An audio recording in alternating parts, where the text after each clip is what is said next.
Sekarang kita akan membahas tentang pembatalan jual beli terhadap orang yang menyesal. Misalnya, ada orang sudah membeli sesuatu ya, jual beli sudah terjadi, kemudian pembeli tadi menyesal karena mungkin barang yang dibeli itu keliru atau kemungkinan yang lain dan dia menginginkan pembatalan jual beli.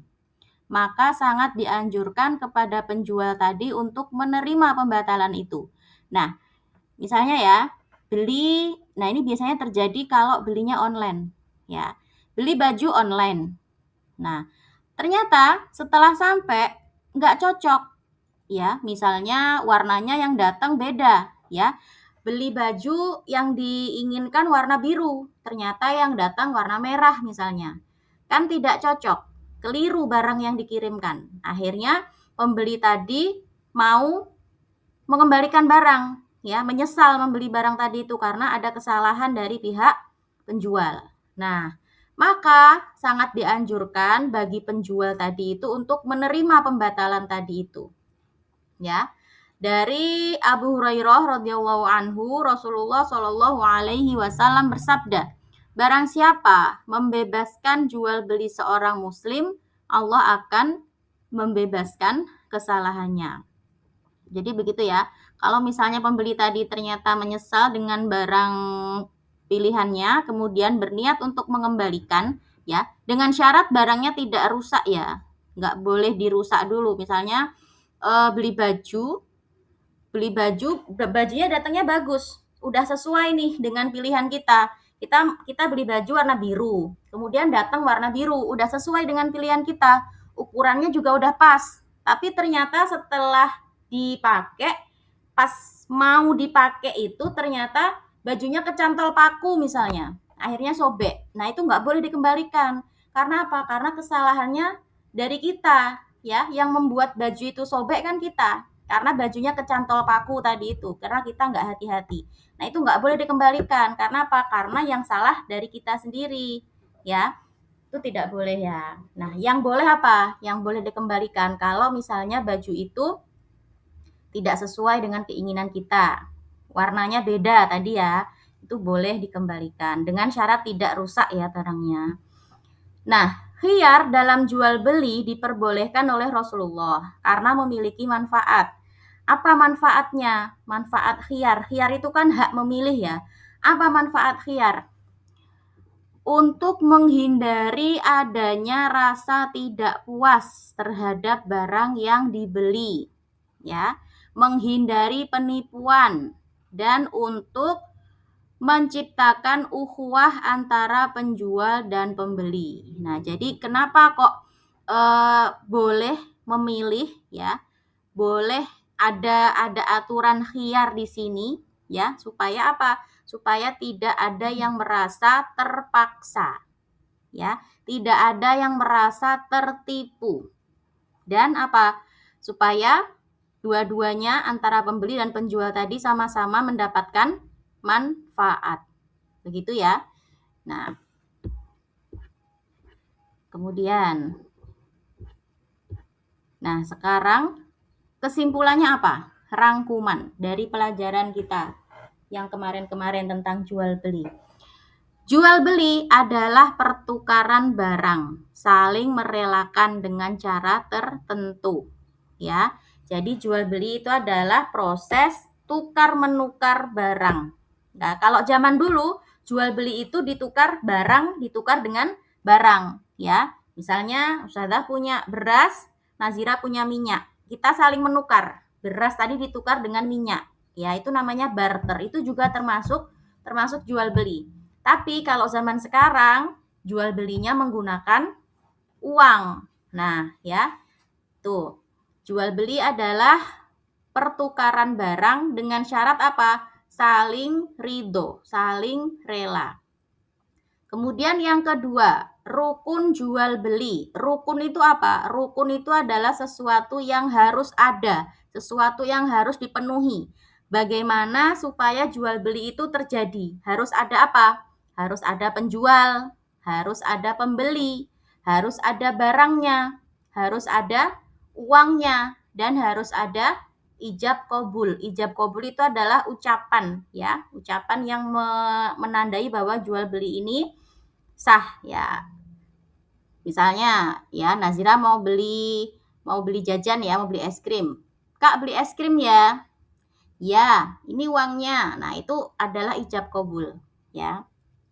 Kemudian yang ketiga, syarat sah jual beli. Ya.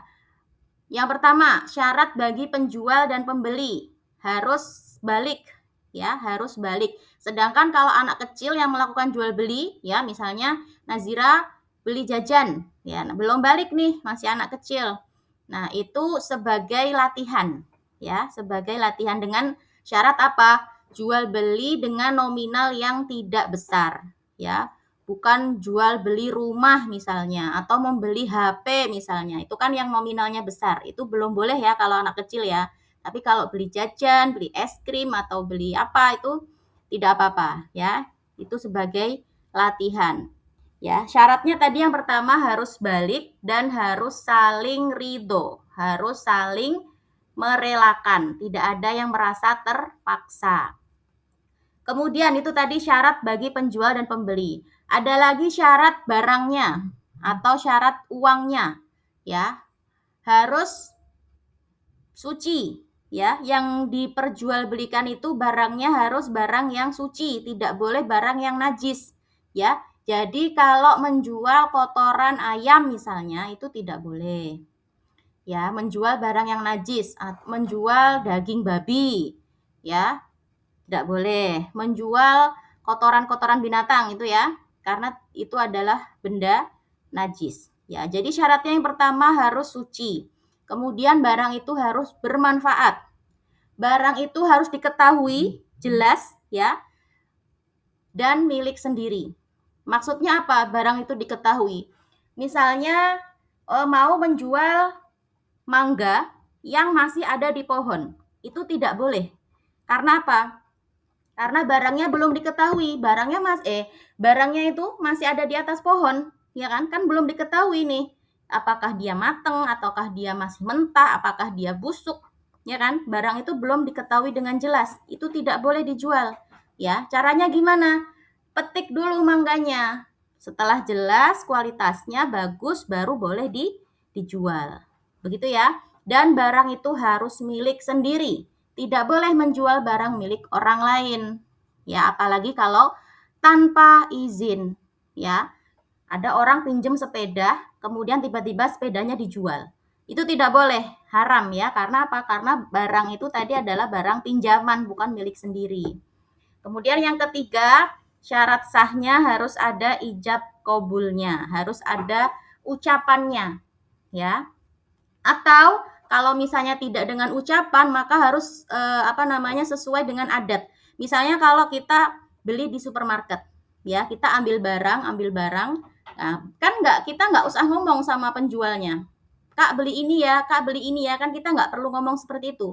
Tapi apa biasanya kalau kita beli di supermarket, kita ambil barang, kemudian kita kasih ke kasirnya, ya, kemudian kasirnya ngasih harganya sekian gitu ya, harganya 100.000, kita kasih uang 100.000, itu sudah terjadi ijab kabul tanpa harus ada kata-kata tadi ya, saya beli ini ya, ya oke ini saya jual, tidak perlu ada kata-kata seperti itu, nggak apa-apa. Karena apa? Karena sudah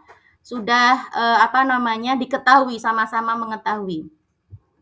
Kemudian yang selanjutnya, ciri-ciri jual beli yang halal.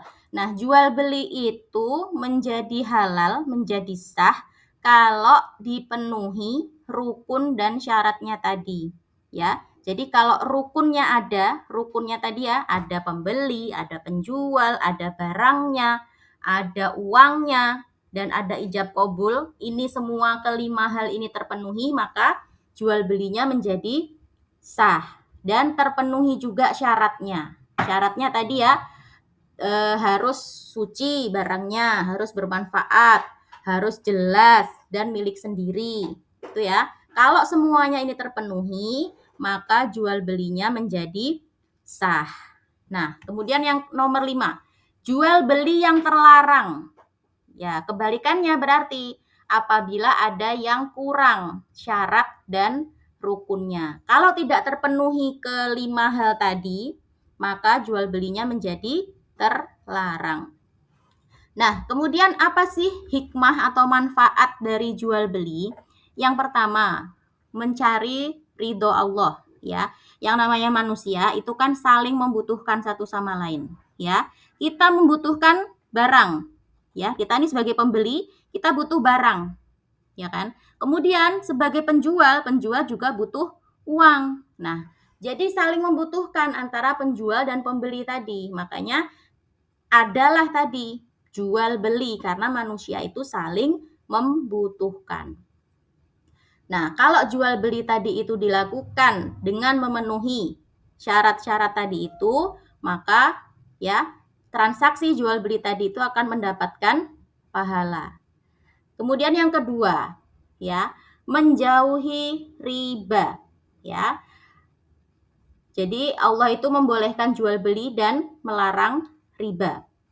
Kemudian yang ketiga, nah dengan adanya jual beli itu bisa menyeimbangkan ekonomi. Ekonomi bisa terus berputar. Jadi uang itu tidak hanya berhenti pada satu orang, tapi uang itu berputar di masyarakat.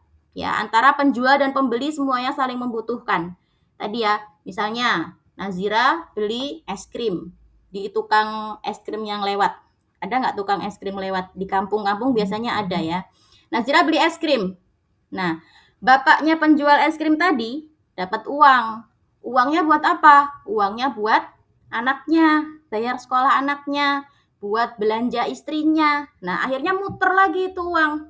Ya. Nah, ya dengan adanya jual beli maka ekonomi akan berputar. Kemudian yang keempat, menjaga kehalalan rezeki. Nah, salah satu pintu rezeki adalah melalui jual beli. Kalau jual beli tadi itu dilakukan dengan baik, dengan memenuhi syarat dan rukunnya, maka mendapatkan rezeki yang halal. Kemudian yang keempat, memperbanyak jejaring atau silaturahmi ya di masyarakat. Kayak tadi ya, kalau kita manusia itu kan saling membutuhkan ya. Yang namanya manusia tidak bisa hidup sendiri, saling membutuhkan satu sama lain. Dengan adanya proses jual beli tadi itu ya secara tidak langsung kita menyambung silaturahmi ya, menyambung silaturahmi dengan orang lain. Dan dengan adanya jual beli, maka jika dilakukan dengan baik, memenuhi syarat dan rukunnya, maka kedua belah pihak ini antara penjual dan pembeli sama-sama merasa puas, ya, sama-sama merasa ridho, tidak ada yang dirugikan. Nah, itu tadi pembahasan kita tentang jual beli, ya, sudah selesai bab tentang jual beli.